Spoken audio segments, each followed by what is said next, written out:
Hello नमस्कार। Strong competitor YouTube channel पर आप सबका स्वागत है। तो जैसा कि अभी हाल ही में एसएससीजीएल मेंस की आंसर की आ चुकी है और अपन यहाँ पर जितने भी चार शिफ्टों के मैथ के क्वेश्चन हैं इन सबको यहाँ पर इस वीडियो में डिस्कस करेंगे। आज अपन यहाँ पर 2 मार्च के जो मैथ के जितने भी 30 क्वेश्चन बनते हैं उन क्वेश्चनों को अपन एग्जाम में किस तरह अटेंड करते हैं, कितने कम टाइम में अपन क्वेश्चन को हल करें, ये सारे तरीके मैं आपको बताऊंगा। ठीक है, तो आज का वीडियो काफी खास होने वाला है क्योंकि एसएससी मल्टीपल टाइम क्वेश्चनों को रिपीट करती है। ठीक है, तो आज का वीडियो अपन यहाँ पर स्टार्ट करते हैं। तो अपने पास यहाँ पर जो 2 मार्च का ये पेपर है इसके अंदर अपन सारे के सारे 30 क्वेश्चनों को हल करेंगे। ठीक है, और उन क्वेश्चनों को कितनी आसानी से हल करते हैं ये सारे तरीके मैं आपको बताऊंगा। तो अपने पास यहाँ पर जो सबसे पहला क्वेश्चन आता है, यहाँ बोल रहा है कि ट्रायंगल PQR में PQ बराबर है QR के और ट्रायंगल PQR में O इस प्रकार एक अंतर बिंदु है कि OPR और ORP बराबर है। ठीक है, तो अपने पास ये एक ट्रायंगल है। कौन सा ट्रायंगल है? PQR ट्रायंगल है। ठीक है, ये इसका एक अंतर बिंदु है। ठीक है, यहाँ बोल रहा है कि इसमें PQ और QR बराबर है, मतलब जो ये वाली भुजा और ये वाली भुजा क्या है? बराबर है। और यहाँ बोल रहा है कि OPR मतलब जो ये कोण O है ये OP और ये वाला R। ठीक है, तो मतलब ये कोण और ये कोण भी क्या है? बराबर है। अगर ये दोनों कोण बराबर हैं तो इनके सम्मुख भुजाएं भी क्या होगी? बराबर होगी। तो ये भुजा और ये भुजा बराबर हो जाएगी। ठीक है, अब अपने से यहाँ बोल रहा है कि निम्न कथनों पर विचार करें। यहाँ सबसे पहला कथन है, यहाँ बोल रहा है कि ट्रायंगल POR एक समद्विबाहु त्रिभुज है। तो यहाँ पर POR एक समद्विबाहु त्रिभुज है। हाँ, बिल्कुल समद्विबाहु है क्योंकि ये भुजा और ये भुजा बराबर है, इसलिए समद्विबाहु त्रिभुज हो जाता है। तो पहला कथन तो क्या है? बिल्कुल सही है। दूसरा बोल रहा है कि O बिंदु ट्रायंगल POR का केंद्रक है। तो ऐसा यहाँ पर कुछ भी नहीं दे रखा। O यहाँ पर एक्चुअली अंतर बिंदु है, ना कि केंद्रक। केंद्रक क्या होता है? जब यहाँ पर माध्यिकाओं का जो मध्य बिंदु होता है वो होता है केंद्रक। ठीक है, तो ये अपना क्या हो गया? गलत हो गया। तीसरा कथन बोल रहा है कि ट्रायंगल PQO, तो PQO मतलब इसको अपन यहां मिला लेते हैं, तो ये वाला ट्रायंगल और ट्रायंगल RQO मतलब RQ और O ये वाला ट्रायंगल सर्वांगसम है। देखते हैं, इसमें ये भुजा और ये भुजा बराबर है। ठीक है, ये भुजा और ये भुजा भी बराबर है। ठीक है, और ये जो भुजा है OQ ये कॉमन है दोनों के अंदर, तो इसीलिए ये दोनों ट्रायंगल भी क्या होंगे? सर्वांगसम हो जाएंगे। कौन से नियम से? भुजा भुजा SSS नियम से सर्वांगसम हो जाएंगे। इसका मतलब जो ये तीसरा कथन है ये बिल्कुल सही है और ये पहला कथन सही है। तो अपने पास ऑप्शन नंबर 1 में केवल 1 और 3 दे रखा है, तो ये अपना क्या हो जाएगा? राइट आंसर हो जाएगा। ठीक है, तो इस प्रकार इस क्वेश्चन को करना था। आपको क्या करना था? एग्जाम में इतने धीरे से नहीं करना होता, आपको सीधा क्वेश्चन को यहाँ पर सबसे पहले बोल रहा है कि ट्रायंगल PQR, तो आपको तुरंत डायग्राम बना लेना था और इसके अंदर जो जो बोल रहा है वैसा कर लेना था। और आपको ये सारा प्रोसेस जल्दी करनी होती है एग्जाम के अंदर, जल्दी जल्दी क्वेश्चन को पढ़ना होता है, जल्दी जल्दी कथन्स को पढ़ना होता है। ठीक है, तो आप ऐसे क्वेश्चन में थोड़ी स्पीड बनाए रखें। क्वेश्चन काफी आसान होता है, बस आपको इसी क्वेश्चन को थोड़ा स्पीड के साथ करना होता है। ठीक है, नेक्स्ट चलते हैं। नेक्स्ट जो क्वेश्चन है एक्चुअली ये प्रायिकता वाला क्वेश्चन है और इस बार यहाँ पर प्रायिकता से रिलेटेड क्वेश्चन पूछे गए हैं, तो ये भी काफी इंपॉर्टेंट हो जाते हैं। मैंने आपको ऐसे क्वेश्चन कराए हुए हैं, तो ऐसा कोई भी क्वेश्चन नहीं है जो मैंने नहीं किया, करवाया नहीं था। सारे क्वेश्चन मैंने पहले से ही करवा रखे हैं। अगर आप उन वीडियो को पहले से देखते तो आपको ये सारे क्वेश्चन काफी आसानी से आ रहे होते हैं। ठीक है, तो कोई ना, आगे जब भी इस प्रकार के कोई क्वेश्चन आएंगे तो आप उन क्वेश्चनों को काफी आसानी से हल कर होंगे। जैसे यहाँ बोल रहा है कि एक कांच के पात्र में 6 सफेद 8 काली और 4 लाल और 3 नीली कंचे हैं। ठीक है, यदि पात्र में एक कंचा यादृच्छिक रूप से चुना जाता है तो इसके काले या नीले रंग के होने की प्रायिकता क्या है? ये अपने से पूछ रहा है। ठीक है, तो ऐसे क्वेश्चन को अपन किससे करते हैं? C वाले फॉर्मूले से हल करते हैं। यहाँ बोल रहा है कि एक कंचा यहाँ पर यादृच्छिक रूप से निकाल रहा है जो कि या तो काला हो सकता है या नीला हो सकता है। ठीक है, अपने पास काले कितने बोले हैं? यहाँ पर कंचे कितने काले? 8 हैं। तो 8 में से अपन क्या करेंगे? 1 निकालेंगे। तो इसको अपन किस प्रकार लिखते हैं, इस प्रकार 8 में से 1 निकाल रहे तो 8C1 लिख लेते हैं। ठीक है, और यहाँ पर क्या है और आ रहा है तो अपन क्या करते हैं प्लस का निशान लगा लेते हैं। और यहाँ पर क्या है या वाला आ रहा है, काले या नीले, तो प्लस का निशान लगाते हैं। और यहाँ पर बोल रहा है नीले, नीले कितने हैं यहाँ पर 3 हैं, तो अपन क्या करेंगे 3C1 लिख देंगे। 3 में से 1 चुनना है अपने को। ठीक है, और टोटल कितने कंचे हैं यहाँ पर 6 और 8 14 4 18 3 21, टोटल 21 कंचे हैं। उनमें से अपने को एक कंचा यहाँ पर चुनना है। तो यहाँ पर अपन क्या लिखेंगे नीचे अपॉन में 21 में से 1, तो 21C1। ठीक है, अब इसको अपन हल कर लेंगे। इसको कैसे हल करते हैं अपन, अगर अपन यहाँ पर नीचे 1 दिया हुआ होता है तो अपन यहाँ पे 8 काट लिख लेते हैं। ठीक है, और यहाँ पर क्या जाए प्लस 3C1, तो इसको अपन 3 का 3 लिख लेंगे। ठीक है, नीचे 21C1 लिख रखा है तो इसको अपन 21 लिख लेंगे। तो ऊपर क्या आ रहा है 11 आ रहा है और नीचे कितना आ रहा है 21, तो ये अपना क्या हो जाएगा आंसर हो जाएगा। ये अपने से पूछ रहा है काले या नीले रंग की प्रायिकता क्या होगी, जो कि यहाँ पर 11/21 हो जाएगी, जो कि ऑप्शन नंबर 4 में दे रखा है। इस प्रकार ऐसे क्वेश्चन को करना होता है। आपको अगर ये भी नहीं पता कि ये किस प्रकार सी वाला फॉर्मूला समझ नहीं आ रहा तो कोई बात नहीं, आप इसको सीधा भी कर सकते हैं। आपको यहाँ क्या करना है, काले या नीले का पूछ रहा है तो काली कितनी बोले यहाँ पर 8 हैं और नीली कितनी यहाँ पर 3 हैं, तो दोनों को जोड़ के टोटल का भाग लगा देना था, इससे भी आपके पास आंसर आ जाता। ठीक है, पर ऐसे क्वेश्चन को करने का तरीका ये वाला होता है। ठीक है, नेक्स्ट चलते हैं। नेक्स्ट जो क्वेश्चन है ये भी काफी अच्छा क्वेश्चन है। ऐसे क्वेश्चन कभी कभार पूछ लिए जाते हैं, ज्यादातर ये मेंस में पूछे जाते हैं, और जैसे चाहे वो सीपीयू का एग्जाम हो उनके अंदर भी पूछे जाते हैं। ठीक है, और ऐसे क्वेश्चन एक्चुअली इस बार का जो सीएचएसएल का जो मेंस होगा इस बार तो प्री लगा है, अभी प्री के जो एग्जाम चल रहे हैं ये क्वालिफाइंग एग्जाम है। जब इसका मेंस वाला एग्जाम होगा सीएचएसएल का तो उसके अंदर भी ऐसे क्वेश्चन आपको देखने के मिलेंगे, तो काफी इंपॉर्टेंट हो जाते हैं ये क्वेश्चन। जैसे यहाँ बोल रहा है क्रमशः 2 सेमी 3 सेमी और 4 सेमी व्यास के 3 नल हैं। ठीक है, उनके माध्यम से प्रवाहित जल का अनुपात उनके व्यास के वर्ग के अनुपात के बराबर है। सबसे बड़ा नल अकेले खाली टंकी को 81 मिनट में भर सकता है। यदि सभी नलों को एक साथ खोल दिया जाता है तो टंकी भरने में कितना समय लेगा। ठीक है, तो यहाँ पर अपने पास एक चीज दे रखा है, ये इनका क्या है व्यास दे रखा है, और यहाँ पर बोल रहा है कि इनका जो जल प्रवाहित हो रहा है इन पाइप से ये क्या है इनके व्यास के वर्ग के अनुपात के बराबर है। ठीक है, तो अपने पास यहाँ पर इनकी एफिशिएंसी दे रखा है, तो एफिशिएंसी क्या हो जाएगी यहाँ पर इन सब का स्क्वायर कर देंगे। ठीक है, वर्ग के ये बोल रहा है ना कि व्यास के वर्ग के अनुपात के बराबर हो जाता है क्या प्रवाहित जल, तो यहाँ पर ये एफिशिएंसी दे रखा है कि इस एफिशिएंसी से क्या कर रहा है प्रवाहित हो रहा है जल, तो यहाँ पर 2 का स्क्वायर कितना हो जाएगा 4 हो जाएगा। ठीक है, इनका अनुपात के रूप में लिख लेते हैं अपन, और यहाँ पर 3 का स्क्वायर कितना हो जाएगा 9 हो जाएगा, 4 का स्क्वायर कितना हो जाएगा 16 हो जाएगा। ठीक है, तो इनकी एफिशिएंसी का रेशियो आ गया अपने पास 4:9:16, और यहाँ बोल रहा है कि जब सबसे बड़ा नल खोला जाता है तो ये 81 मिनट के अंदर इसे भर देता है। सबसे बड़ा नल कौन सा है यहाँ 16 है, तो यहाँ पर टोटल टाइम कितना लगेगा इसको 16 × 81 भर रहा है, 81 मिनट के अंदर भर रहा है। ठीक है, 16 की एफिशिएंसी तो टोटल अपने पास इतना हो गया।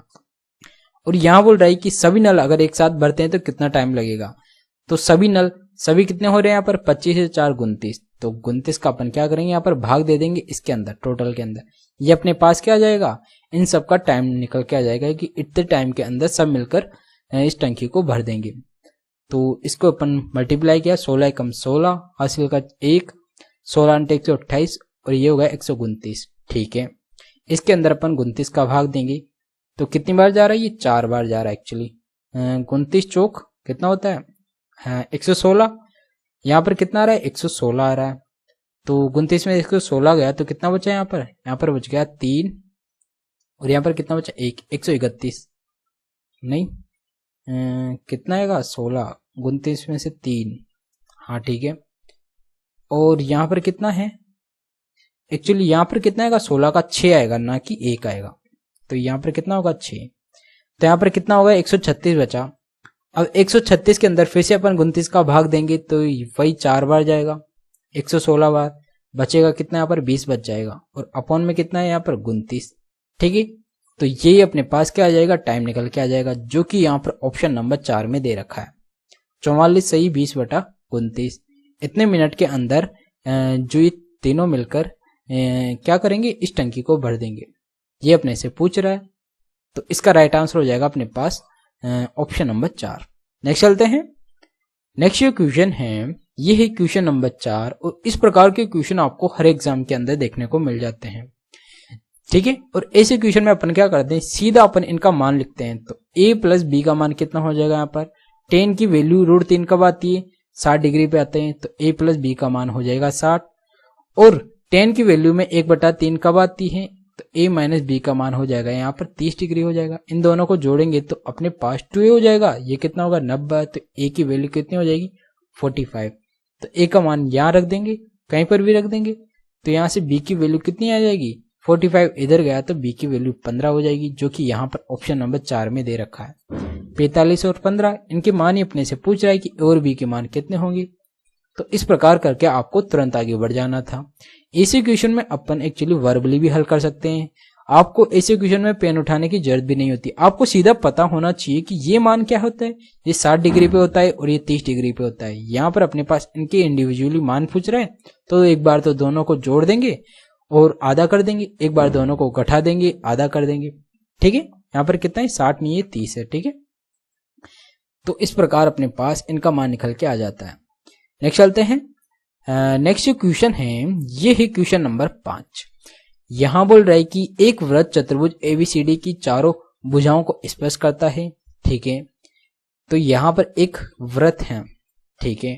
तो एक वृत्त बना लेते हैं जो कि ये एक चतुर्भुज है, ठीक है, जो कि ये क्या कर रहा है, इस सर्किल की चारों भुजाओं को क्या कर रहा है, स्पर्श कर रहा है, ठीक है। ए बी सी और डी ये अपने पास एक क्या हो गया, चतुर्भुज हो गया, जिसके अंदर क्या कर रहा है, ये वृत्त है जो कि इसकी चारों भुजाओं को क्या कर रहा है, स्पर्श कर रहा है। और आगे बोल रहा है यहाँ पर ए बी बराबर 18 सेमी है, तो ये 18 हो गई, बी सी बराबर 21 सेमी, ये 21 हो गई, ए डी बराबर 15 है, तो ये कितनी है यहाँ पर 15 है। सी डी की लंबाई पूछ रहा है, इसकी लंबाई, ठीक है। तो जब भी अपने पास इस प्रकार का कोई डायग्राम होता है, ठीक है, तो ऐसे क्वेश्चन में अपन क्या करते हैं, जो इनकी सम्मुख भुजाओं का योग होता है ये क्या होता है, बराबर हो जाता है। जिस यहाँ पर ए बी जो भुजा है, ये ए बी भुजा प्लस किसके हो जाएगी, ए बी भुजा डी सी की हो जाएगी। तो A B plus C D बराबर हो जाएगी A D plus B C के, ठीक है।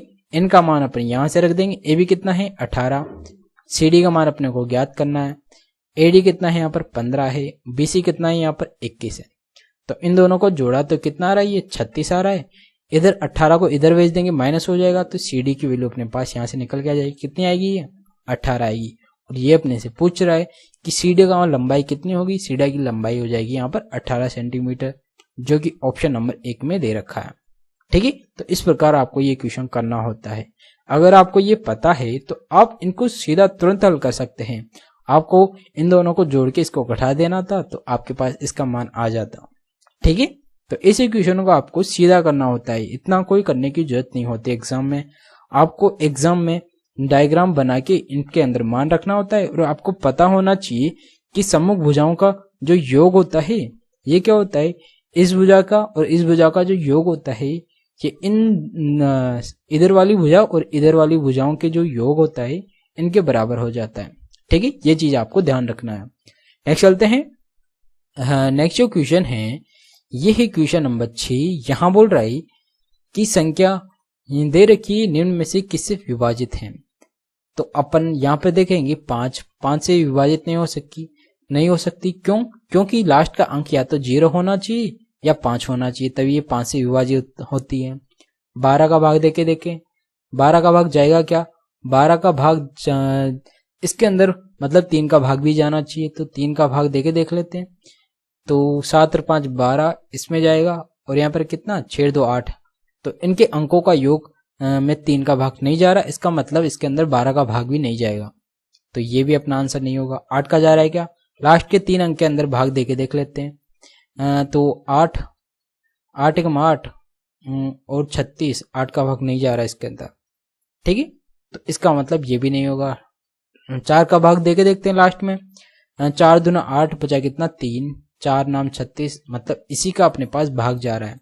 तो ऐसे इक्वेशन में अपन क्या करते हैं, ऑप्शन से भाग करके देख लेते हैं किस ऑप्शन से इसमें भाग जा रहा है, वही अपना क्या हो जाएगा, राइट आंसर हो जाएगा। ठीक है, तो ऐसे इक्वेशन को अपन ऑप्शन से हल करते हैं। नेक्स्ट चलते हैं। नेक्स्ट क्वेश्चन है ये हाइट एंड डिस्टेंस वाला क्वेश्चन है। ठीक है, तो ऐसे क्वेश्चन में अपन क्या करते हैं, यहां पर बोल रहा है कि दो जहाज एक प्रकाश स्तंभ के सम्मुख इस प्रकार स्थित हैं कि वे तीनों संरेख हैं। ठीक है, प्रकाश स्तंभ के शीर्ष से दो जहाजों के अनुमान कोण 30 डिग्री और 60 डिग्री है। यदि जहाजों के बीच की दूरी यह है तो प्रकाश स्तंभ की ऊंचाई मीटर में ज्ञात करें। ठीक है, तो बेसिकली यहां बोल रहा है कि ये क्या हो गया, प्रकाश स्तंभ हो गया, और इसके यहाँ पर क्या कर रहे हैं, ये तीनों क्या एक संरेख में है, मतलब एक ही रेखा में है। एक तो यहाँ पर एक जहाज इधर को है और एक जहाज इधर को है। ठीक है, जो कि यहाँ पर एक 30 डिग्री का अनुमान कोण बना रहा है और एक 60 डिग्री का अनुमान कोण बना रहा है इससे। ठीक है, मतलब यूनियन कोण बना रहा है यहाँ से। तो अपन क्या करेंगे, ये अनुमान कोण हो जाएगा, इसके ऊपर से तो अनुमान कोण हो जाएगा। यहां बोल रहा है कि इनके जो दोनों के बीच की दूरी है ये कितनी है, 230 मीटर, 230√3 है। ठीक है, तो इस इक्वेशन को अपन क्या करते हैं, रेशियो से हल करते हैं। वो कैसे, अगर यहाँ पर अपने पास एंगल 60 डिग्री का होता है तो tan 60 क्या होता है, लंब बटा आधार। तो ये कितना हो जाता है, tan 60 की वैल्यू √3/1 होती है। तो अगर ये √3 हो जाएगी तो इसका आधार कितना हो जाएगा, 1। और tan 30 के अंदर क्या होता है, अपने पास ये तो 1 होता है, ये कितना होता है, √3 हो जाता है। ठीक है, 1/√3 होती है tan 30 की वैल्यू। तो अगर अपन मान लें कि अगर ये √3 हो, इसको मान लेते हैं इसकी वैल्यू 1 है, इसकी वैल्यू √3 है, ये पूरी हाइट कितनी हो गई, √3। तो इसकी वैल्यू कितनी हो जाएगी, यहाँ से इसकी वैल्यू कितनी हो जाएगा, √3 को √3 से मल्टीप्लाई कर देंगे तो इसकी वैल्यू अपने पास कितनी आ जाएगी, इसकी वैल्यू अपने पास यहाँ से 3 की आ जाएगी। ठीक है, तो इस पूरे की लंबाई कितनी हो गई, इन दोनों के बीच की दूरी 4 हो गई, जबकि अपने पास इसकी दूरी कितनी दे रखा है, 230√3 दे रखा है। तो 4 की वैल्यू अपने पास कितनी आ गई, 230√3। ठीक है, अपने को वैल्यू किसकी याद करना है, इस ऊंचाई की। ऊंचाई कितनी अपने पास, ये √3 है, तो √3 की वैल्यू याद करना है, तो √3 से अपन मल्टीप्लाई कर देंगे। तो √3 को √3 से मल्टीप्लाई किया तो 3, तो इसके अंदर 3 से मल्टीप्लाई किया इसको 23 को, तो ये कितना हो जाएगा, 690 हो जाएगा। 3 से मल्टीप्लाई करने पर 4 का भाग दे देंगे, 4 एकम 4 बचा कितना 2, 4 7 28 बचा कितना 1, 4 दूना 8 बचा कितना 2, 4 पंजे 20, तो पॉइंट लगा के 5 आ गया। मतलब इन दोनों के जो ऊंचाई है इस टावर की ये कितनी आ गई, 172.5 सेंटीमीटर आ गई, जो कि यहाँ पर ऑप्शन नंबर 2 में दे रखा है। तो इस इक्वेशन को अपन क्या करते हैं, जो रेशियो मेथड होता है इससे हल करते हैं। जब भी अपने पास किसी राइट एंगल ट्राइंगल के अंदर अगर 60 डिग्री का कोण दिया होता है तो उसके जो सामने वाली भुजा होती हैं ये क्या होती हैं, ये तो हो जाती है √3, और जो आधार होता है ये 1 होता है। ठीक है, और जो कर्ण होता है ये कितना होता है, हमेशा 2 होता है। ये चीज आपको ध्यान रखना है, ये इनका क्या होता है, रेशियो होता है। अगर आपके पास किसी ट्राइंगल के अंदर अगर ये 30 डिग्री का होता है तो इसके सामने वाली भुजा 1 होती है और आधार कितना हो जाता है, ये √3 हो जाता है, और इसका कर्ण हमेशा कितना होता है, 2 होता है। ये आपको याद रखना है, ये क्या होता है, रेशियो होता है एक्चुअली।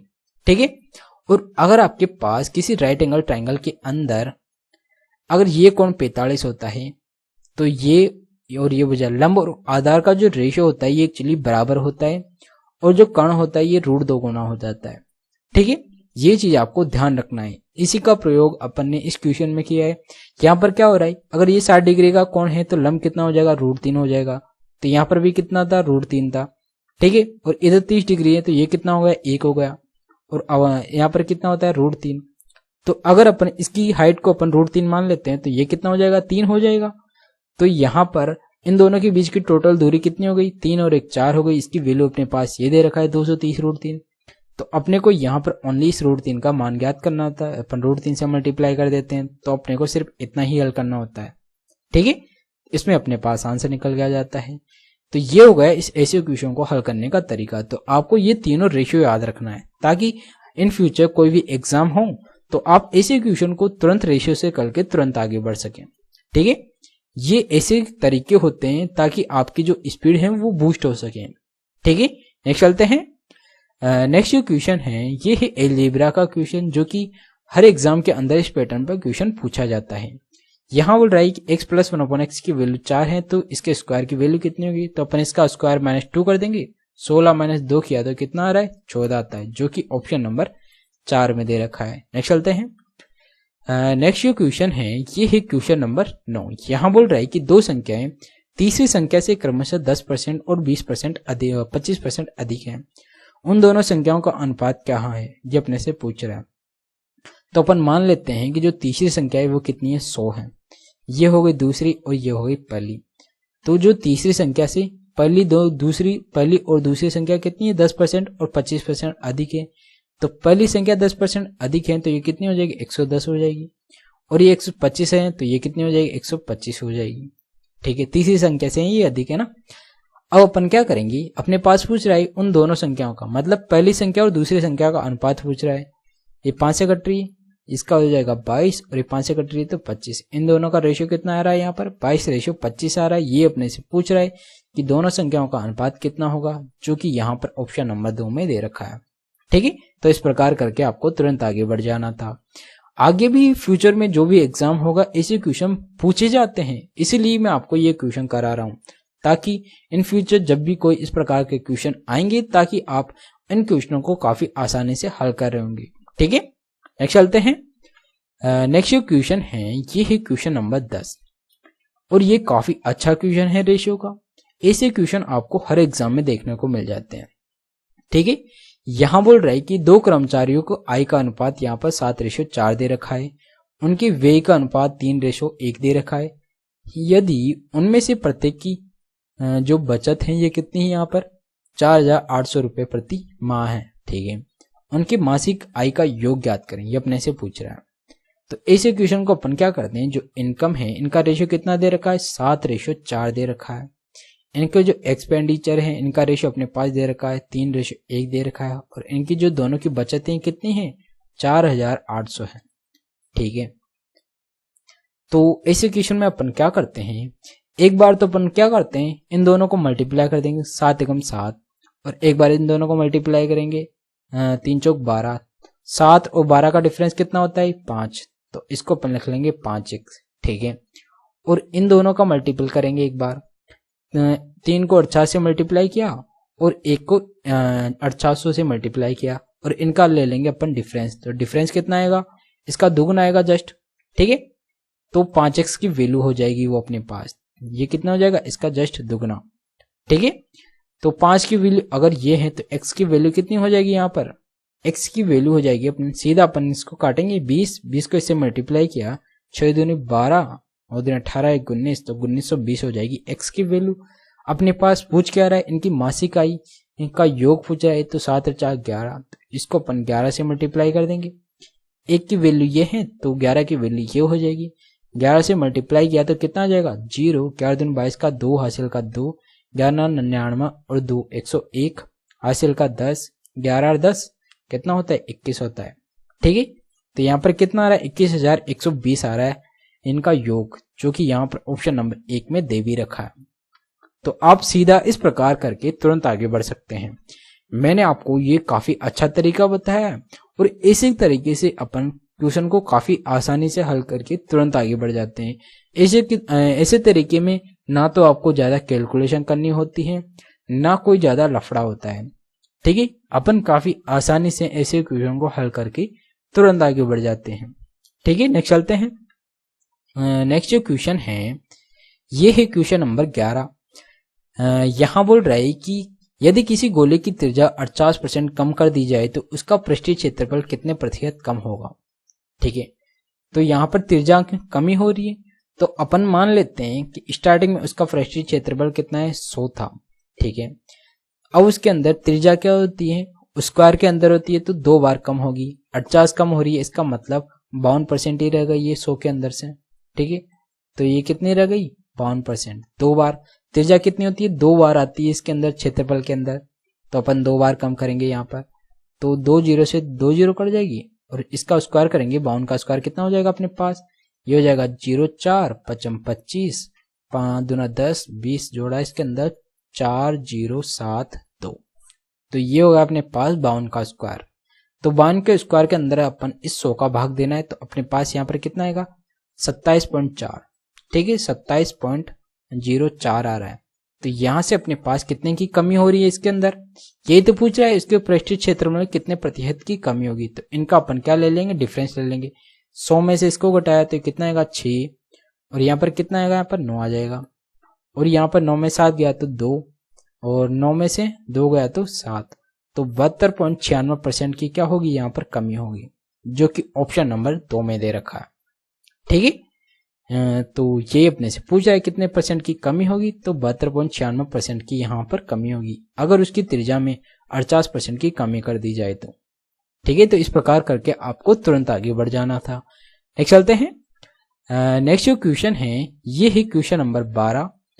यहाँ बोल रहा है कि एक आदमी 50,000 में एक मशीन खरीदता है, 1 वर्ष बाद वह इसे 60,000 में बेच देता है। ठीक है, फिर 2 वर्ष बाद वह क्या करता है, उसी मशीन को 8,000 में खरीदता है और 10,000 में बेच देता है। ठीक है, दोनों लेन देन के लिए उसका समग्र लाभ प्रतिशत ज्ञात करें। ठीक है, तो ऐसे क्वेश्चन में अपन क्या करते हैं, एक बार जितना भी अपन खरीदते हैं उसको एक साइड रख लेते हैं, और जितना बेच रहे हैं उसको एक साइड रख लेते हैं। तो अपन कितना का खरीद रहे हैं, पहले तो 5,000 में खरीदा, फिर अपन ने 8,000 में खरीदा, तो टोटल कितने में खरीद लिया अपन ने, 13,000 में खरीद लिया। ठीक है, अब यहाँ पर अपने को क्या बोल रहा है, टोटल लाभ पूछ रहा है। यहाँ पर पहले तो कितना का लाभ हो रहा था, यहाँ पर 1,000 का लाभ हो रहा था, और यहाँ पर कितने का लाभ हो रहा था, यहाँ पर अपने पास 2,000 का लाभ हो रहा था। तो टोटल कितना लाभ हो रहा था, यहाँ पर 3,000 का लाभ हो रहा था। ठीक है, तो इसका परसेंट निकालने के लिए अपन 100 से मल्टीप्लाई कर देंगे। 3 जीरो से 3 जीरो, 3 को इससे मल्टीप्लाई किया तो ये कितना आ रहा है, 300/13 आ रहा है। तो 13 दूना 26, बचा कितना 4, 13 3 39, 23 आ रहा है। तो मतलब 23 अगर ऑप्शन में देखे तो एक ही ऑप्शन के अंदर आ रहा है, तो आपको आगे हल करने की कोई जरूरत ही नहीं है। इतना करके आपको ऑप्शन पर तुरंत टिक मार के आगे बढ़ जाना होता है।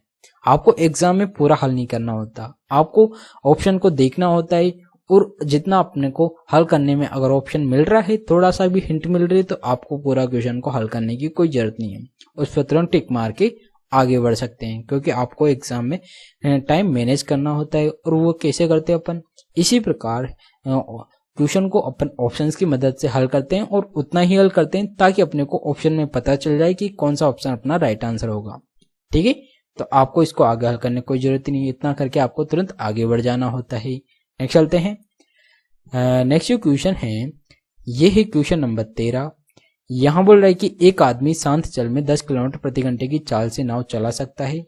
यदि नदी 4.5 किलोमीटर प्रति घंटे की चाल से बह रही है, उसे एक स्थान से दूसरे स्थान जाने और आने में 2 घंटे का समय लगता है, तो वह स्थान कितने किलोमीटर की दूरी पर स्थित है। ठीक है, तो अपने पास स्पीड दे रखा है, यहाँ पर क्या दे रखा है, एक तो शांत जल में नाव की चाल दे रखा है।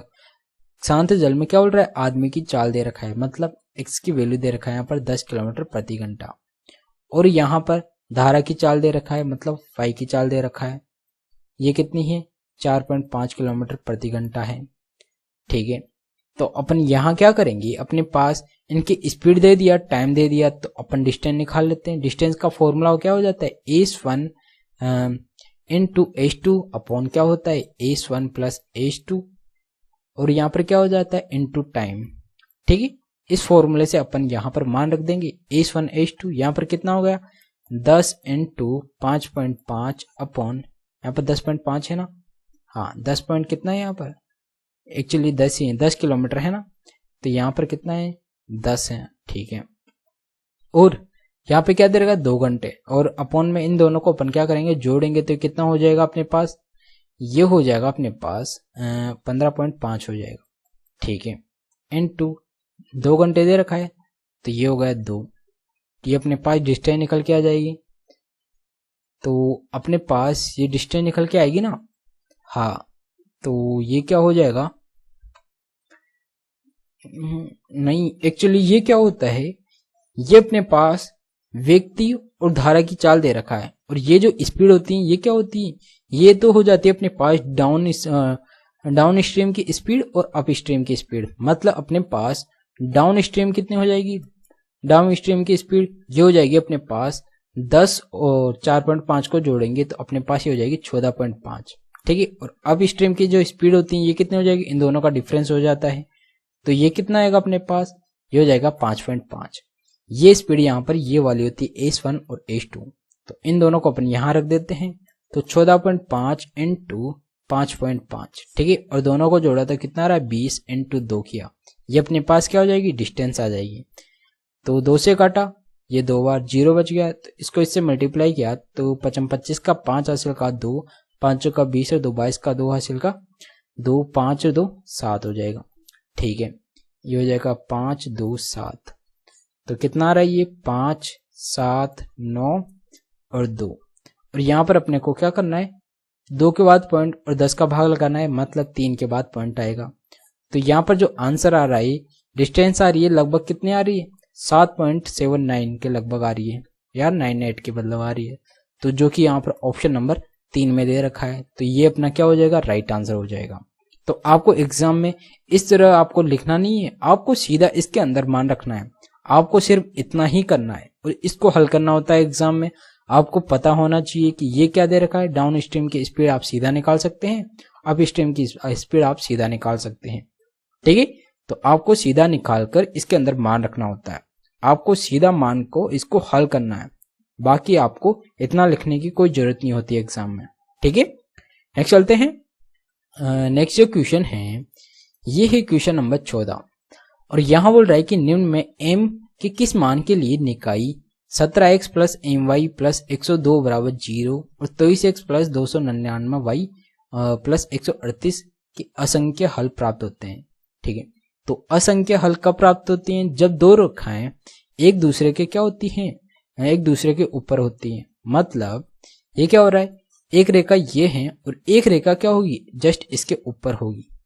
ठीक है, वो इसके ऊपर होगी तभी क्या होगी, ये क्या होता है, ये एक दूसरे के ऊपर है, मतलब ये हो जाएगी अपने पास, ये हो जाएगी, क्या हो जाएगी, तो ये क्या होगी, ये होगी अपने पास संपाती रेखाएं। ठीक है, इसका मतलब ये है कि इसके होंगे यहाँ पर अनंत हल, अनंत हल होंगे तो अपने पास यहाँ पर इनके जो कोफिशिएंट होंगे ये क्या होंगे, समान अनुपात के अंदर होंगे।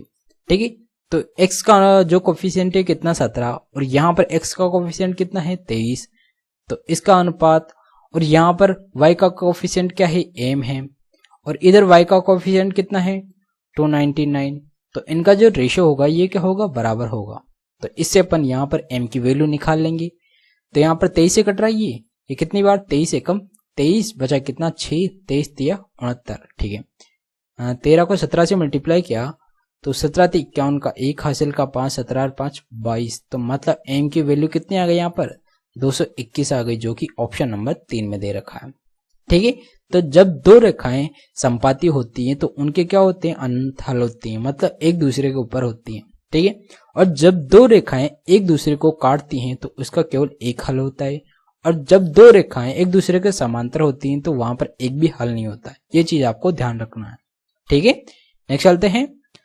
नेक्स्ट जो क्वेश्चन है ये है क्वेश्चन नंबर 15।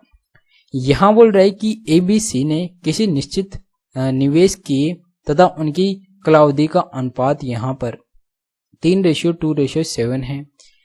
AB और C के लाभ का अनुपात यहाँ पर ये दे रखा है, ABC के निवेश का अनुपात ज्ञात करें। ठीक है, तो आपको यहाँ पर एक चीज का ध्यान रखना चाहिए कि जो लाभ होता है वो क्या होता है, एक चीज जो इन्वेस्टमेंट और जो यहाँ पर जो टाइम होता है इसके क्या होता है, समानुपाती होता है। ठीक है, तो यहाँ पर अपन क्या करेंगे, यहाँ पर पूछ क्या रहा है, जो निवेश का अनुपात पूछ रहा है, मतलब यहाँ पर जो निवेश का मान कितना हो जाएगा, अगर अपन यहाँ पर टाइम का इसके अंदर क्या करेंगे, प्रॉफिट के अंदर भाग दे देंगे तो अपने पास क्या आएगा, जो ये है ये क्या होगा, निवेश के इसके तो टाइम क्या हो जाएगा, ये तो हो जाएगा व्युत्क्रमानुपाती हो जाएगा, प्रॉफिट के समानुपाती हो जाएगा। ठीक है, तो अपने को यहाँ पर क्या करना है, जो यहाँ पर प्रॉफिट है इसके अंदर इस समय अवधि का भाग देना है, मतलब जो ये रेशियो है इसका भाग देना है इसके अंदर। ठीक है, तो 4 बटावा तो कितना हो जाएगा 3 हो जाएगा। ठीक है, और यहाँ पर कितना 3/2 हो जाएगा और 14 बटा कितना हो जाएगा 7 हो जाएगा। ठीक है, अब यहाँ पर ये तो कट रहा है, यहाँ पर कितना आएगा, यहाँ पर एक्चुअली कितना आएगा, ये 14 है ना, तो यहाँ पर 2 आ जाएगा। अब इसको अपन यहाँ पर क्या करेंगे, 6 से मल्टीप्लाई कर देंगे तो ये रेशियो क्या हो जाएगा, ऊपर हो जाएगा। तो यहाँ पर कितना आएगा, 8 आ जाएगा। क्यों, क्योंकि यहाँ पर इसको 6 से मल्टीप्लाई किया तो कितना बचेगा, 3 का भाग दिया तो 2, 2 चौके 8 बचेगा। यहाँ पर 3 बचेगा, 3 3 9 हो जाएगा। तो 6 दूनी यहाँ पर कितना आएगा, 12 आएगा। तो यहाँ पर अपने पास इनके निवेश का अनुपात होगा, ये क्या हो जाएगा, 8:9:12 हो जाएगा, जो कि ऑप्शन नंबर 1 में दे रखा है। ठीक है, जो ये चीज आपको ध्यान रखना है कि जो प्रॉफिट होता है वो इन्वेस्टमेंट और टाइम के जो रेशियो है उनके अनुपात के बराबर होता है, उनके समानुपाती होता है। ये चीज आपको ध्यान रखना है। इस पर बेस्ड आपको हर शिफ्ट के अंदर क्वेश्चन पूछे गए और आगे जो भी एग्जाम होगा उनके अंदर भी पूछे जाएंगे, तो ये चीज आपको ध्यान रखना है। नेक्स्ट चलते हैं। नेक्स्ट जो क्वेश्चन है ये है क्वेश्चन नंबर 16। यहाँ बोल रहा है कि एक मोटरसाइकिल को उसकी अंकित मूल्य पर 44% की छूट देकर 87,500 में बेचा जाता है, तो मोटरसाइकिल का अंकित मूल्य क्या होगा। ठीक है, तो 44% की छूट देकर इतने में बेच रहा है, मतलब ये कितने में बेचेगा, यहाँ पर 56% में बेच रही है।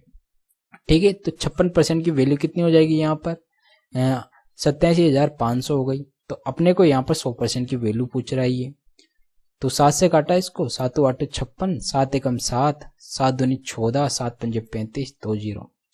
ठीक है, 4 से काटा 2 बार, ये कितनी बार, 4 पंजे 20, 25 चौक यहाँ पर कितना आएगा, 25 आएगा। ठीक है, 100 से कट जाएगा ना, 25 आएगा। यहाँ पर इसको काटा, यहाँ पर कितना आएगा, 50 आ जाएगा। तो 25 को 5 से मल्टीप्लाई किया तो ये कितना हो जाएगा, 125 इंटू 10 आ जाएगा ये। तो 125 का स्क्वायर कितना हो जाएगा, ये तो हो जाएगा 25, 12 इंटू 13 किया तो ये कितना हो जाएगा, 156 और ये 10। तो यहाँ पर 1,56,250 आ रहा है इसका आंसर, मतलब इतना यहाँ पर अंकित मूल्य होगा, जो कि ऑप्शन नंबर 3 में यही दे रखा है। तो आपको इस प्रकार हल करके तुरंत आगे बढ़ जाना था। ठीक है, क्योंकि यहाँ पर 56% की वैल्यू ये दे रखा है, 100% की वैल्यू निकालनी थी सीधी सीधी। नेक्स्ट चलते हैं। नेक्स्ट जो क्वेश्चन है ये है क्वेश्चन नंबर 17। यहाँ बोल रहा है कि दो संख्याओं का गुणनफल 1500 है, उनका HCF 10 है, तो ऐसी संभावित युग्मों की संख्या क्या होगी। ठीक है, तो अपन मान लेते हैं, तो एक संख्या तो कितनी है, यहाँ पर एक संख्या हो गई 10x हो गई। ठीक है, और एक संख्या हो गई अपने पास 10y हो गई। ठीक है, इनका गुणनफल अपने पास कितना दे रखा है, तो गुणनफल कितना हो जाएगा, 100xy हो जाएगा, जो कि यहाँ पर 1500 दे रखा है। तो यहाँ से xy की वैल्यू कितनी हो जाएगी, 15 हो जाएगी। तो यहाँ बोल रहा है कि ऐसे कितना संभावित युग्म बन सकते हैं, तो इसके कितने युग्म बनेंगे, तो यहाँ पर अपने पास ओनली 2 ही ऐसे युग्म बनेंगे। एक तो कितना कौन सा बनेगा, 1 इंटू 15 हो जाएगा, और एक कौन सा होगा, 3 इंटू 5 हो जाएगा। यही 2 ऐसे युग्म हैं जो कि क्या है, इसको सेटिस्फाई कर रहे हैं। मतलब ये क्या है कि ना तो इनके अंदर कोई और आ रहा है, क्यों, क्योंकि x और y की ओनली ये 2 ही ऐसे युग्म बनेंगे जो कि इसको सेटिस्फाई कर रहे हैं। इसके अलावा कोई भी ऐसा युग्म नहीं बन सकता। तो यहाँ पर अपने पास ओनली ये 2 ही संभावित युग्म बन रहे हैं, तो ये क्या हो जाएगा, अपना राइट आंसर हो जाएगा। ठीक है, नेक्स्ट चलते हैं। नेक्स्ट जो क्वेश्चन है ये काफी अच्छा क्वेश्चन है, लेकिन काफी इजी भी है। जैसे यहाँ बोल रहा है कि एक आयताकार पार्क 120 मीटर लंबा और 104 मीटर चौड़ा है। पार्क की सीमा के साथ साथ एक मीटर चौड़ा रास्ता चलता है, जो कि पार्क के क्षेत्रफल के पूरी तरह भीतर रहता है। ठीक है, इस प्रकार रास्ते के बाहरी किनारे पार्क की 4 दीवारी के साथ चलते हैं। रास्ते के अंदर के किनारे को नगण्य मोटाई की एक सफेद रेखा पोती जानी है। प्रत्येक मीटर पर एक सफेद रेखा पोतने में 2.50 मीटर या 2.5 रुपए का खर्चा आता है। तो रास्ते के अंदर के किनारों को पूरी तरह पोतने के लिए कितना खर्चा आएगा। ठीक है, तो बेसिकली ये बोल रहा है कि अपने पास क्या है, एक आयताकार एक मैदान है।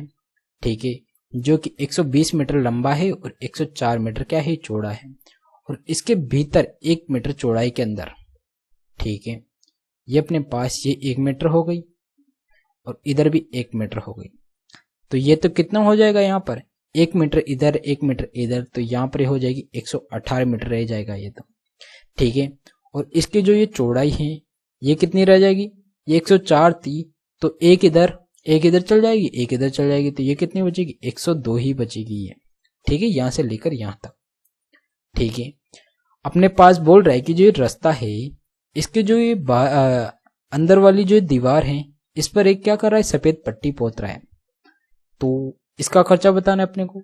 तो अपन क्या करेंगे, इसके चारों ओर क्या करेगा, इसका परिमाप निकाल लेंगे अपन। तो आयत का परिमाप कितना है, 2 गुणा लंबाई प्लस चौड़ाई, तो लंबाई कितनी हो गई 118 हो गई, प्लस चौड़ाई कितनी है 102 हो गई, ठीक है।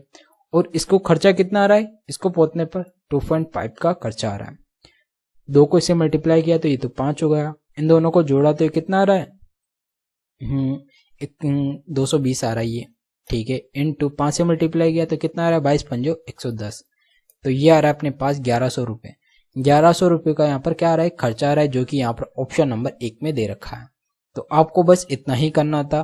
क्वेश्चन देखने में काफी बड़ा है लेकिन काफी आसान है। अगर आपको ये ऐसा क्वेश्चन समझ में आ जाता है तो काफी आसान होता है, ठीक है।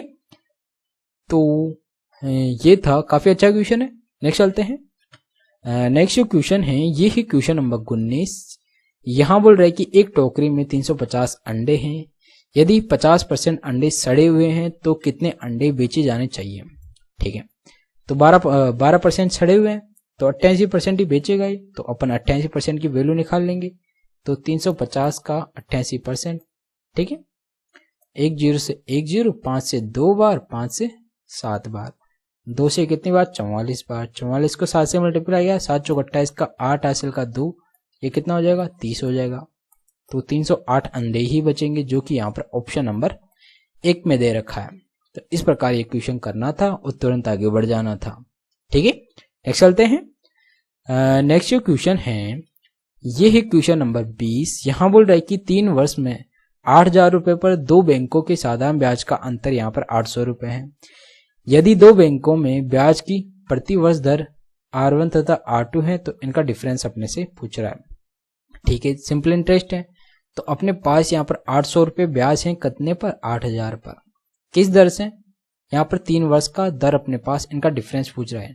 R1 माइनस R2 का मान अपन में क्या होता है 100, ठीक है।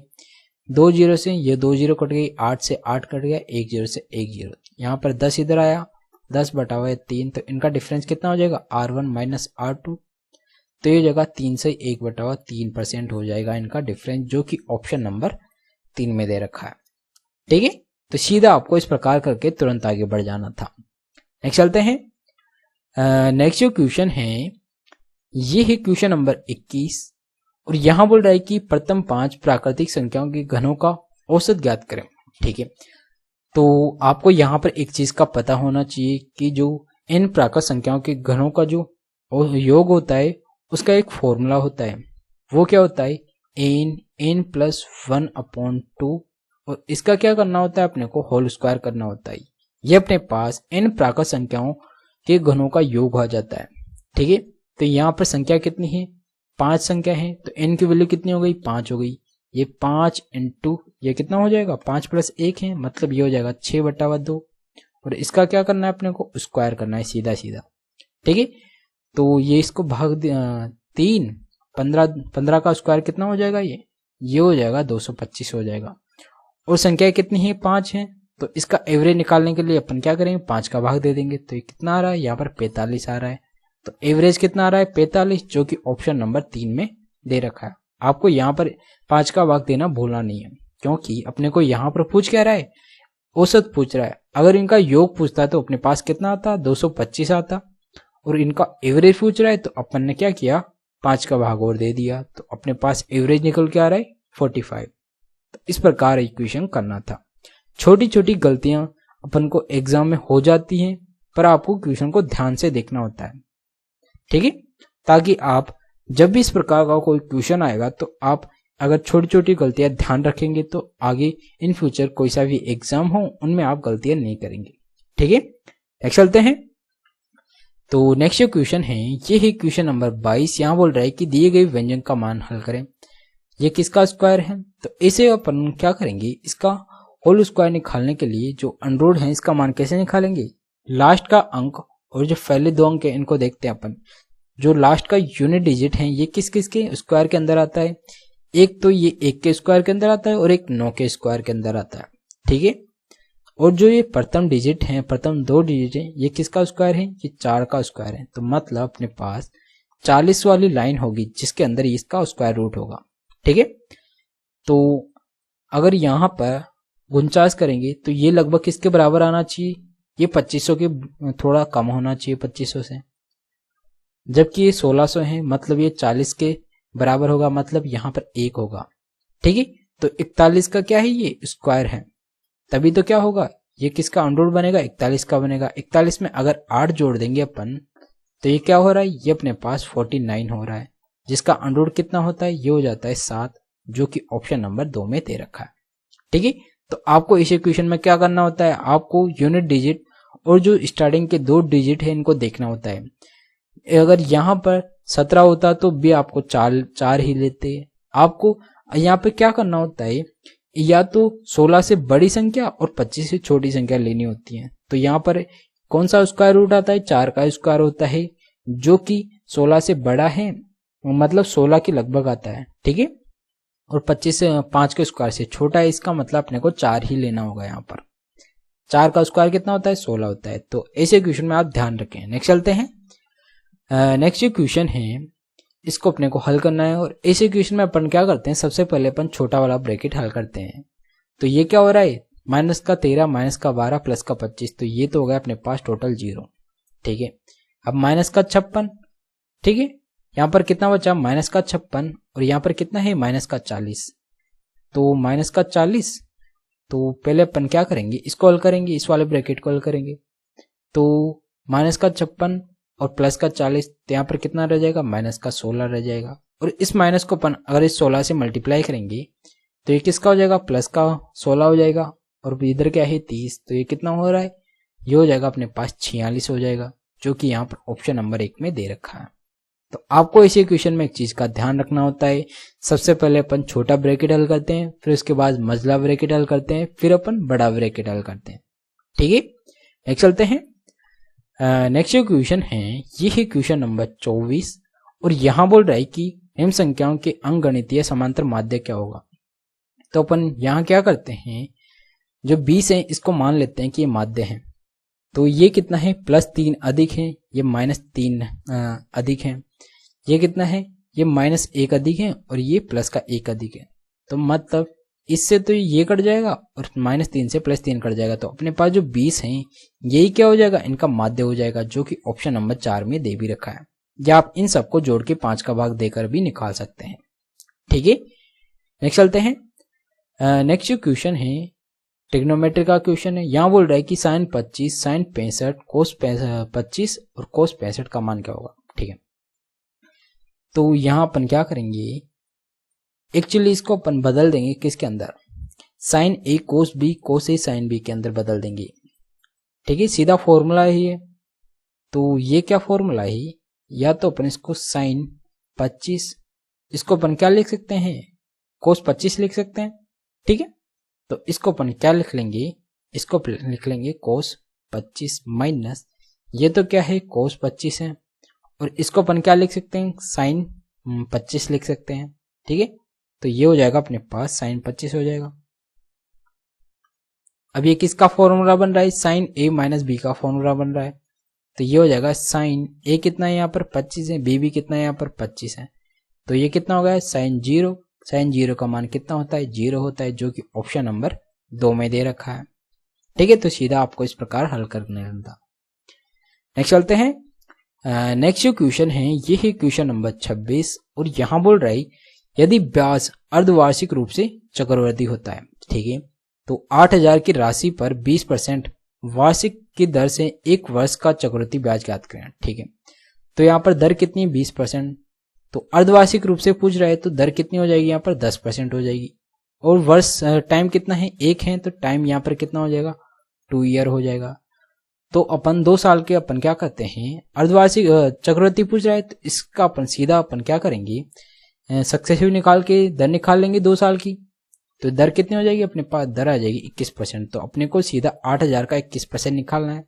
ठीक है, तो 8,000 का 21% कितना हो जाएगा, 2 0 से 2 0, ये 8 8 दूनी 16, तो 1680 आ रहा है अपने पास। सीधा सीधा अपने को इस प्रकार निकाल के तुरंत टिक मार के आगे बढ़ जाना होता है। ठीक है, तो 1680 अपने पास ऑप्शन नंबर 4 में दे रखा है, तो ये क्या हो जाएगा अपना राइट आंसर हो जाएगा। तो अपने पास कुछ ऐसी अगर दर दे देती हैं जो काफी इजी होती हैं, तो उसको अपन सीधा हल करके तुरंत आगे बढ़ जाते हैं। नेक्स्ट चलते हैं। नेक्स्ट जो क्वेश्चन है ये है क्वेश्चन नंबर 27। यहां बोल रहा है कि ABC 3 बिंदु इस प्रकार हैं कि AB बराबर ये हैं, BC बराबर ये हैं, AC बराबर ये हैं। जब अपन इनको देखते हैं तो इन दोनों भुजाओं का योग इससे ज्यादा होना चाहिए, जबकि इसके बराबर हैं, तो इसका मतलब यहाँ पर एक ट्रायंगल तो नहीं बन रहा। ठीक है, जब यहाँ पर AB ये हो गया A, ये हो गया B, ये कितना है 9 है, और यहाँ से अगर अपन आगे बढ़ेंगे तो ये कितना होगा C, तो ये कितना दे रखा है BC दे रखा है 11। ठीक है, और AC कितना दे रखा है पर 20 दे रखा है, तो ये क्या होगी एक सरल रेखा होगी, तीनों बिंदु एक ही रेखा पर होंगे। तो यहाँ बोल रहा है कि बिंदु ABC से गुजरने वाले वृत्तों की संख्या कितनी होगी, तो इन तीनों बिंदुओं से कोई वृत्त नहीं गुजर सकता, इसलिए यहाँ पर वृत्तों की संख्या कितनी हो जाएगी 0 हो जाएगी। ठीक है, आई समझ, क्योंकि अपन 3 बिंदुओं से वृत्त को नहीं गुजार सकते। ठीक है, नेक्स्ट चलते हैं। नेक्स्ट जो क्वेश्चन है ये है क्वेश्चन नंबर 28। यहाँ बोल रहा है कि लड़की के 21 सेंटीमीटर भुजा वाले लकड़ी के 21 सेंटीमीटर भुजा वाले घन से काटे जा सकने वाले सबसे बड़े गोले का आयतन कितना होगा। ये अपने से पूछ रहा है आयतन क्या होगा। तो जब भी आयतन की बात पूछिए तो अपने को ऑप्शन से हल करना है।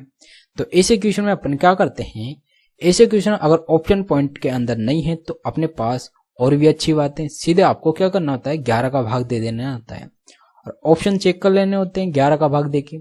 तो अपन सीधा ऑप्शन चेक करेंगे, ये दो, ये कितना 8 और ये 9, इनका डिफरेंस कितना आ रहा है 1 आ रहा है। तो या तो 11 का भाग कब जाता है, जब इनका डिफरेंस या तो 0 हो या 11 का कोई डिविजिबल हो। ठीक है, तो ये अपना आंसर नहीं होगा। यहाँ पर ये 6 5 11 और ये कितना 16, इनका डिफरेंस कितना आ रहा है 5 आ रहा है, तो ये भी अपना आंसर नहीं होगा। ये कितना 7 और 9, ये भी अपना आंसर नहीं होगा। ये कितना 5 और ये कितना ये 4 5 9 और 8 1 9, तो इनका डिफरेंस कितना आ रहा है 0 आ रहा है, तो इसका मतलब यही अपना क्या हो जाएगा राइट आंसर हो जाएगा। आपको यहाँ पर कोई फॉर्मूला लगाने की जरूरत नहीं है, सीधा अपन ऑप्शन से 11 का डिविजिबिलिटी रूल लगा के चेक कर लेंगे कि कौन सा ऑप्शन अपना राइट आंसर है। आपको ऐसे इक्वेशन में कोई फॉर्मूला नहीं लगाना, सीधा ऑप्शन से हल करना है और तुरंत आगे बढ़ जाना है। ठीक है, नेक्स्ट चलते हैं। नेक्स्ट जो क्वेश्चन है ये बहुलक वाला क्वेश्चन है। ऐसे क्वेश्चन आपको स्टैटिस्टिक्स के क्वेश्चन पूछे जा रहे हैं, हर शिफ्ट के अंदर पूछे जा रहे हैं, क्योंकि इस बार के सिलेबस के अंदर आपको पहले से ही मेंशन कर दिया था कि आपको यहाँ पर स्टैटिस्टिक्स के क्वेश्चन पूछे जाएंगे। तो यहाँ पर अपने पास बहुलक वाला क्वेश्चन पूछा है। ठीक है, यहाँ बोल रहा है कि ये अंतराल दे रखा है और इसकी बारंबारता दे रखी है। तो अपन यहाँ पर क्या करते हैं, तो बहुलक यहाँ पर जो सबसे ज्यादा बारंबारता किसकी है, इसकी है, और इनका अंतराल कितना है 25 से 30 के बीच में है। तो अपने पास जो आंसर होगा 25 के 30 के बीच में ही होगा। जब अपन ऑप्शन देखते हैं तो अपने पास एक ही ऐसा ऑप्शन है जो 25 से 30 के बीच में है, तो ये अपना क्या हो जाएगा राइट आंसर हो जाएगा। ठीक है, तो आपको ऐसे क्वेश्चन को ऑप्शन से हल कर लेना होता है अगर हो रहा है, तो नहीं हो रहा तो आपको क्या करना होता है, फिर इसको हल करने के लिए फॉर्मूले की आवश्यकता होती है। तो वो तरीका भी मैं आपको बता देता हूँ। तो अपन ऐसे क्वेश्चन में क्या करते हैं, सबसे पहले एल निकालते हैं। एल क्या होता है लोअर लिमिट, तो इसकी लोअर लिमिट कितनी है, जो अपन ने बारंबारता मानी थी बहुलक वाली, सबसे ज्यादा किसकी आ रही बारंबारता, ये 11 आ रहा है सबसे बड़ा। तो अपन ये वाला अंतराल लेंगे तो इसकी लोअर लिमिट कितनी है 25 है। ठीक है, फिर आता है एच। एच क्या होता है यहाँ पर, एच होता है इनका डिफरेंस कितना है 5 है। ठीक है, फिर आता है अपन एफ जीरो। एफ जीरो क्या होता है, इससे एक कम वाला क्या होता है एफ जीरो होता है, 9 हो जाएगा। फिर आता है अपने पास F1। F1 क्या होता है, जो अपन ने यहाँ पर सबसे ज्यादा था वही अपन ने मान लिया F1 हो गया। और फिर होता है क्या F2। F2 क्या हो जाएगा, इसके जस्ट वाली बारंबारता, ये कितना है 10। ठीक है, तो फॉर्मूला लगा लेते हैं अपन। फॉर्मूला क्या होता है, फॉर्मूला हो जाता है अपना पास L plus F1 minus F0 upon 2F1 minus F0 minus F2 into H। ये अपने पास क्या होता है, फॉर्मूला हो जाता है किसका, बहुलक का। ठीक है, ये चीज आपको याद रखना है। तो ये मान अपन यहां रख देते हैं। L का मान कितना है, 25। ठीक है, F1 कितना है यहाँ पर, 11 है। ठीक है, तो 11 में से 9 गया तो कितना बचेगा, यहाँ पर 2 बच जाएगा ऊपर तो, और नीचे 11 दूनी 22 और ये 9 और ये कितना है 10, 19। 22 में से 19 गया तो कितना बचेगा, 3 बचेगा। H कितना है 5, 5 दूना 10, 25 थी 75 और 10 कितना हो गया 85, 85 बटा 3। इसमें भाग दिया तो कितना आ रहा है यहाँ पर, 3 दूना 6 बचा कितना 2, 3 8 24 बचा कितना 1, तो 3 3 9, 3 3 9 हो जाएगा। ठीक है, तो 28.33 आ रहा है, जो कि यहाँ पर ऑप्शन नंबर 2 में दे भी रखा है। ठीक है, तो इस प्रकार भी आपको कर लेना था, पर आपको एग्जाम में ऐसे क्वेश्चन को क्या करना होता है, सीधा ऑप्शन से हल करना होता है, अगर ऑप्शन से हल हो रहे तो, नहीं तो क्वेश्चन करने का तरीका ये तो है ही। ठीक है, इससे भी आप क्वेश्चन को हल कर सकते हैं। नेक्स्ट चलते हैं। नेक्स्ट जो क्वेश्चन है ये है क्वेश्चन नंबर 30, और ये काफी अच्छा क्वेश्चन है। बहुत से सालों से हर शिफ्ट या हर एग्जाम्स के अंदर ऐसा क्वेश्चन पूछा जाता है, तो ये काफी इंपॉर्टेंट हो जाता है। यही मान लो कि ये एसएससी का एकदम फेवरेट वाला क्वेश्चन है। यहाँ बोल रहा है कि किसी पात्र में 40 लीटर दूध रखा है, इस पात्र में 4 लीटर दूध निकाल लिया जाता है और उतना ही पानी उसमें मिला दिया जाता है। यह प्रक्रिया 2 बार और दोहराई गई, एक बार तो पहले दोहराई गई और 2 बार और दोहराई गई, मतलब टोटल 3 बार दोहराई गई है ये प्रक्रिया। ठीक है, ये चीज आपको ध्यान रखना है। पात्र में अब कितना दूध शेष है ये अपने से पूछ रहा है, तो ऐसे क्वेश्चन में अपन क्या करते हैं, एक फॉर्मूला लगाते हैं जिससे क्वेश्चन काफी आसानी से हल हो जाता है। तो वो क्या होता है, वो जाता है अपने पास शेष दूध की मात्रा। ठीक है, शेष दूध की मात्रा, इसका फॉर्मूला क्या होता है, ये हो जाता है अपने पास A ब्रैकेट 1 माइनस ये हो जाता है अपने पास B अपॉन A और इसकी पावर n। n क्या है अपने पास, ये हो जाती है अपने पास कि यह प्रक्रिया कितनी बार दोहराई गई। A क्या है यहाँ पर, इनिशियल वैल्यू, इनिशियल वैल्यू कितनी थी यहाँ पर, शुरुआत में 40 लीटर था। B क्या है जो अपन निकाल रहे हैं, ये क्या हो जाएगा, B हो जाएगा।